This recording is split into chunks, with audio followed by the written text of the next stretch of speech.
Leslie Meredith with Breakbulk Events and Media. Here in the studio in Rotterdam, I have Stephen Spoljaric, known as Spo. Hello, so good to see you again. It's great to be here in person.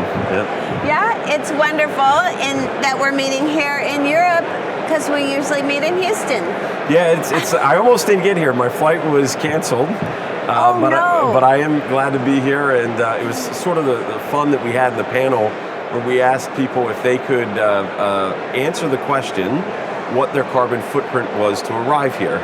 How many could do that? Everyone on the panel did but me, because my flight changed and I was unable to check, but I'll check later. But no, it was pretty interesting in that each person came from a different place, and they were able to go out, but the takeaway was it wasn't easy to research, and they weren't quite sure if the numbers were accurate, but they were able to find out what it was. Okay, all right. So your panel focused on sustainability.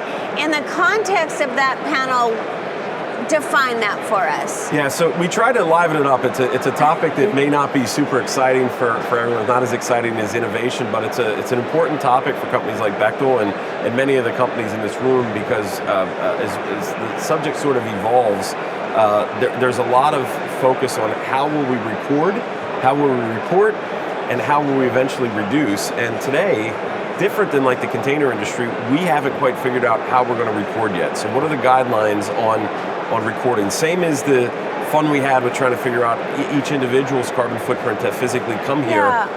We have the same issues in the rest of the industry for Breakbulk, because those guidelines just haven't been established yet. Right? Interesting. So a lot of questions back and forth between the others on the panel on what needs to be done to get there.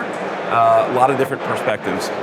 Right. So what would your takeaway be on what, if you can answer this question, what should be prioritized? Yeah, so we when I said we livened it up, we made it like a game show. So everyone had a bell. Okay. They rang a bell if they wanted to answer the question, and we did a final Jeopardy question where we let the audience, by applause, say which they thought was the next step or the priority. So one of the responses was infrastructure. Without having infrastructure of alternative fuels, the industry will never ever get to the point of actually moving to full alternative fuels. Another was time. Time is not on our side. Some of the objectives to hit these goals are quite aggressive, and we need to go now. We can't talk about it for 5 more years.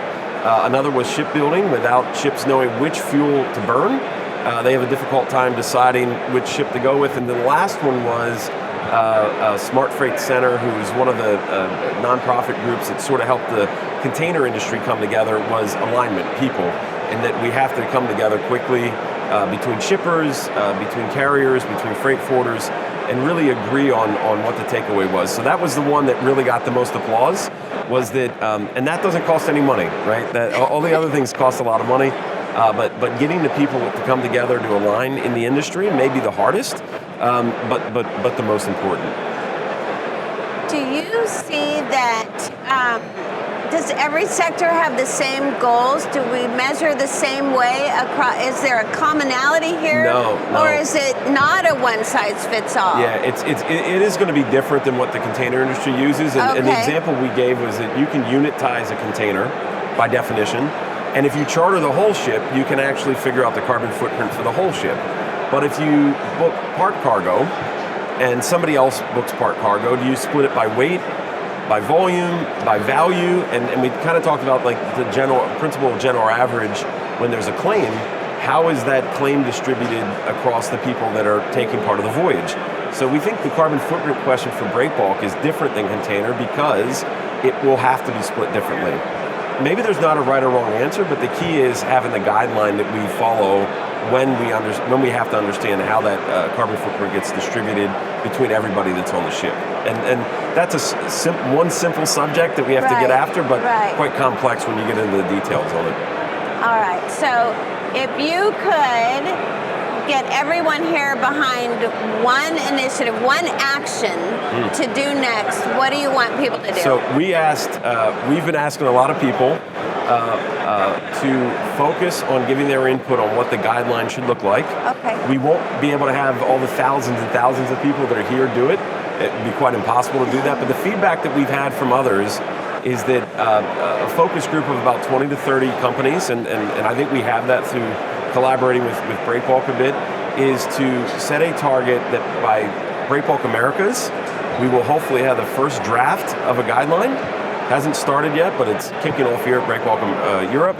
And I think that focus group will agree to have a couple sessions between now and then potentially have a session at the Americas on what that guideline first looks like. So that way it sort of becomes open for comment. And again, this isn't it's not a Bechtel-driven directive, it's not a carrier-driven directive, it's an industry-driven directive from input from a bunch of leaders in the industry.